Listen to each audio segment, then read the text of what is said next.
আসসালামু আলাইকুম। অভিযান নিউজ টিভিতে সবাইকে শুভেচ্ছা জানাচ্ছি। সঙ্গে আছি আমি মেহজাবিন খানম। শুরুতেই জানিয়ে দিচ্ছি সংবাদ শিরোনাম। ময়মনসিংহে পুলিশ সুপারের নির্দেশনায় বিশেষ অভিযান, মাদক সন্ত্রাস দমনে কঠোর অবস্থান। বিস্তারিত জানাচ্ছিলেন রুবেল মিয়া, আমাদের ময়মনসিংহ প্রতিনিধি।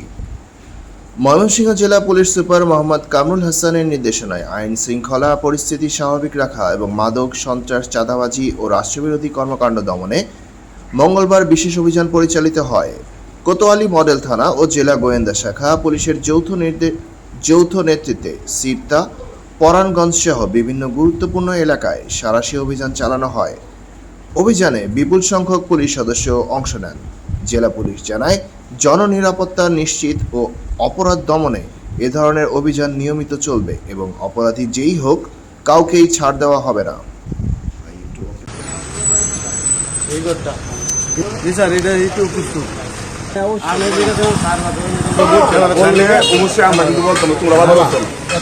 যেটা নিষিদ্ধ রাষ্ট্রীয় আইন কানুন সংবিধানের মধ্যে তো আপনার আস্থা থাকতে হবে।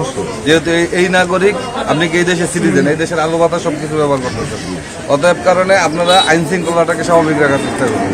যারা রাষ্ট্রের বিরুদ্ধে ষড়যন্ত্র করতে হবে এটা তো চালতে পারবে না। আর এমনি বাজার পুরো ব্যবসা করবে তাদের ব্যক্তিগত ব্যাপার, কিন্তু এই বাজারের নামে যে লোকজন আড্ডা মারা রাষ্ট্রের বিরুদ্ধে কাজ করবে, ওদের পথে 2-3টা পকেট টাকা রয়েছে, যাতে আপনারা মুরব্বীরা ধমক দিবেন। এখানে বিট অফিসার আছে, ওর সহযোগিতা সবাই মিলে ঐক্য করে এই এলাকাটাকে শান্তিপূর্ণভাবে কিভাবে রাখা যায় ওই কাজটা করতে হবে।